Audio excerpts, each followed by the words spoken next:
Aujourd'hui, je réponds à la question, est-ce qu'il faut tout mesurer après avoir eu recours à une chirurgie bariatrique? Donc, est-ce que je dois peser? Est-ce que je dois utiliser des tasses à mesurer pour contrôler, pour maintenir des portions prédéterminées? La réponse, ça dépend. Ça dépend de vous et entre autres de votre relation à la nourriture. Je m'explique. Chez plusieurs personnes, il y a une histoire et même une longue histoire de diète, de régime à répétition avant la chirurgie qui ont bien souvent entraîné des pertes de poids, mais surtout un retour de poids avec les taxes. Donc, c'est évident que chez quelqu'un qui a déjà un très bon œil au niveau des quantités, parce que qui dit diète, qui dit régime, dit bien souvent portion très contrôlée. Donc, quelqu'un qui a un très bon œil, qui regarde un morceau de poulet, qui regarde un morceau de poisson et qui est déjà à peu près capable de dire ça représente quelle quantité, bien entendu, cette personne-là aura probablement jamais besoin de peser ou mesurer.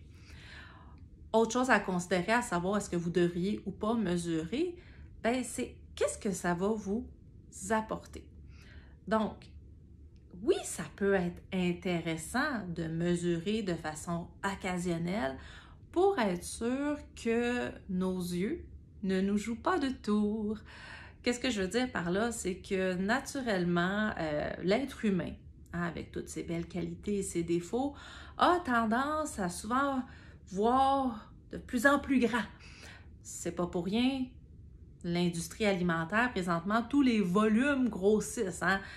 Le fameux clin d'œil qu'on aime bien faire, Stéphanie et moi, c'est le fameux café chez Tim Hortons. Ce qui était le petit a complètement disparu, le petit, bref, tous les formats ont changé. Maintenant, quand on regarde le petit, on trouve ça minuscule. Et pourtant, avant, on trouvait ça déjà beaucoup. Donc, notre œil a cette tendance-là à s'ajuster et ça, c'est pas toujours un ajustement qui est bénéfique. Donc, parfois, pour essayer d'aller réévaluer nos portions, mais aussi nos proportions dans l'assiette, de remesurer en sortant, oui, nos tasses à mesurer, parce que si avec notre œil, on ne fait pas du tout la différence entre un 3/4 de tasse et un tiers de tasse, ben oui, on est peut-être sur une pente glissante. Ceci étant dit, l'estomac, votre ressenti au niveau du rassasiement demeure votre meilleur baromètre. Parce que lorsqu'on a recours à une chirurgie bariatrique, à quelque part, ce qu'on fait, c'est un reset. On reprogramme votre ordinateur interne, on reprogramme les signaux de faim, de rassasiement, afin justement de pouvoir s'enligner de plus en plus vers une alimentation qui est plus consciente, davantage basée sur vos signaux internes qui bien souvent, malheureusement, avaient été perdus pour différentes raisons. Donc, mesurer toutes nos portions, ce n'est pas nécessaire, mais ça demeure tout de même pratique, une fois de temps en temps, pour réévaluer, pour réajuster et pour avoir une meilleure idée de notre consommation générale. Vous nous avez déjà entendu à quelques reprises parler de protéines, je présume.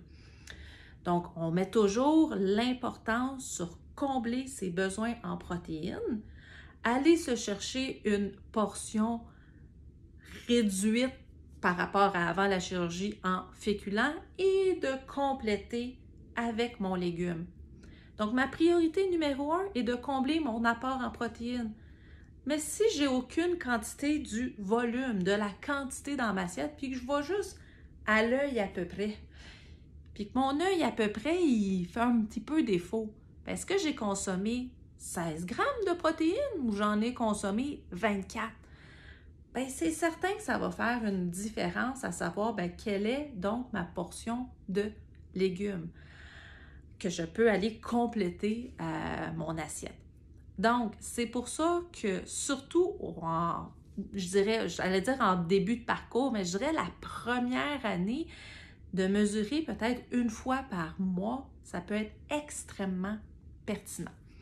Ensuite, autour de 1 an, 18 mois après la chirurgie, bien, habituellement, on a une bonne connaissance là, de notre outil, de notre bébé estomac. Donc, on sait à peu près c'est quoi les proportions dans l'assiette qui nous conviennent. Puis c'est justement habituellement autour de 12 à 18 mois que la proportion de légumes peut réaugmenter parce qu'on réussit à combler nos apports en protéines plus aisément avec l'adaptation tout à fait normale, avec l'adaptation physiologique qui fait en sorte qu'on mange un peu plus. Donc souvent, après 1 an, les repas, là, ça peut ressembler à une tasse et demie. Donc à ce moment-là, justement, la quantité de légumes peut augmenter, toujours à condition de répondre à nos besoins en protéines. Là, je viens de mentionner que environ 1 an après la chirurgie, le volume consommé devrait être aux alentours de 1 tasse, 250 millilitres. Pour certains, un petit peu plus. C'est régulier de voir des plus grandes portions, là, entre autres avec le bypass et la dérivation biliopancréatique. Mais ce n'est pas tout le monde qui va consommer la même quantité. Hein? Quand on dit que chaque parcours, chaque personne est unique, mais oui, concrètement, et je vais le dire dans une vidéo au risque de me faire lancer des tomates, vous pourrez mettre des émoticônes de tomates si vous n'êtes pas d'accord, plutôt que des gros mots si c'est possible. Consommer un quart, un tiers de tasse par repas quand ça fait plus qu'1 an qu'on est opéré habituellement, il y a quelque chose qui ne fonctionne pas bien. Il y a quelque chose potentiellement à revoir, minimalement à investiguer, à aller se questionner parce que ce n'est pas la norme. J'aime pas utiliser le mot normalité, mais ce n'est pas ce qu'on rencontre habituellement après 1 an. Mais oui, dans la première année, les quantités peuvent énormément varier selon justement la mise en pratique des différentes recommandations en lien avec votre chirurgie bariatrique. Donc, j'espère que ça vous éclaire un peu à savoir, est-ce qu'on devrait peser nos aliments à chaque repas, à chaque jour, à chaque mois? Potentiellement, pour pas que nos yeux nous jouent des tours. Bonne fin de journée!